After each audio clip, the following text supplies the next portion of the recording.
बिस्मिल्लाहिर्रहमानिर्रहीम। स्टूडेंट्स, आज मैं आप लोगों को कॉस्ट अकाउंटिंग क्या होती है ये समझाने की कोशिश करूंगा।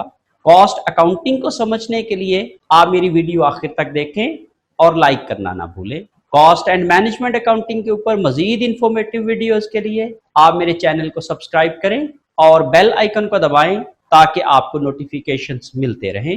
आइए डिस्कशन स्टार्ट करते हैं।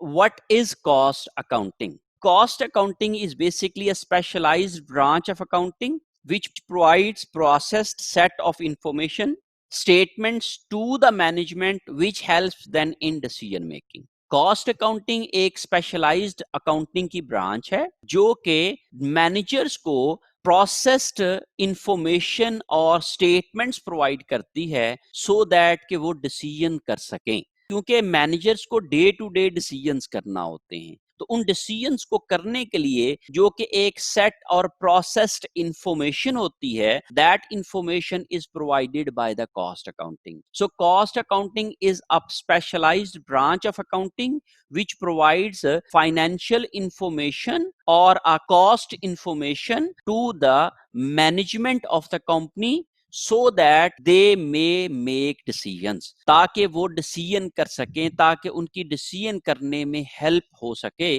सो कॉस्ट अकाउंटिंग में हम ये 4 काम करते हैं। नंबर 1, असर्टनमेंट ऑफ द कॉस्ट करते हैं। सबसे पहले आइडेंटिफाई करते हैं कि what is relevant and what is not relevant, which information is relevant information, to what extent it is relevant information, that is ascertained। सबसे पहले कॉस्ट अकाउंटिंग असर्टन करती है कि कॉस्ट है क्या, कॉस्ट को हम कौन सी कॉस्ट को हम कंसीडर करेंगे और कौन सी को कॉस्ट को कंसीडर नहीं करेंगे। Then the second step is measured in terms of rupees, measured in terms of dollars, measured in terms of currency। अगर तो कोई भी कॉस्ट मेजर नहीं की जा सकती तो हम उसको नहीं लिखेंगे। फॉर एग्जाम्पल, आप ये कहते हैं जी कि आप कॉस्ट अकाउंटिंग पढ़ते हुए या मैनेजमेंट अकाउंटिंग पढ़ते हुए आप एनर्जी सर्व कर रहे हैं। आप यहाँ पे मेरे पास क्लास ले रहे हैं और क्लास के दौरान आप अपनी कैलोरीज को क्या कर रहे हैं, कंज्यूम कर रहे हैं। You can not calculate your calories in terms of your money. आप करेंसी की सूरत में उसको क्या कर सकते हैं, मेजर नहीं कर पाते हैं। एनर्जीज के अलावा अपना टाइम कंज्यूम कर रहे होते हैं, तो time can not be measured into currency और इन रुपीज, क्योंकि हम वो तमाम चीजें जो है वो मेजर नहीं कर पाते हैं करेंसीज की सूरत में। इसलिए हम लोग तमाम चीजों को सिर्फ और सिर्फ यहाँ पे लिखते हैं जो मेजर की जा सकती हैं, और जो मेजर नहीं की जा सकती हैं वो हम यहाँ पे नहीं लिखते हैं। then we accumulate all these things, कि वो हम उन सब को accumulate करते हैं। that is the major function of cost accounting।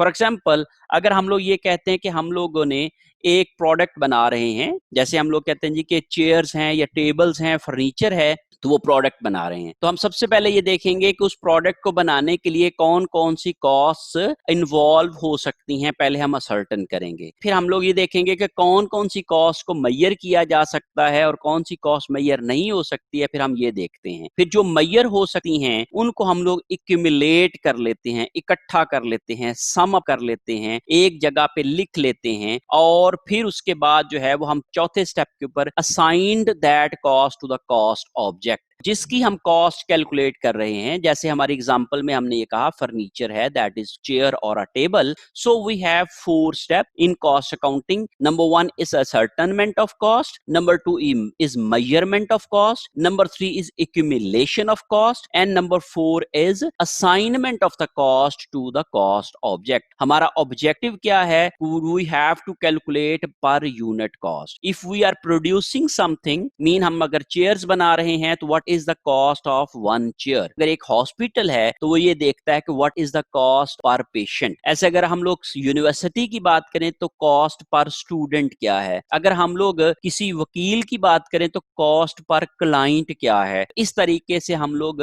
Per unit जब कॉस्ट कैलकुलेट करते हैं तो that is called assignment of cost.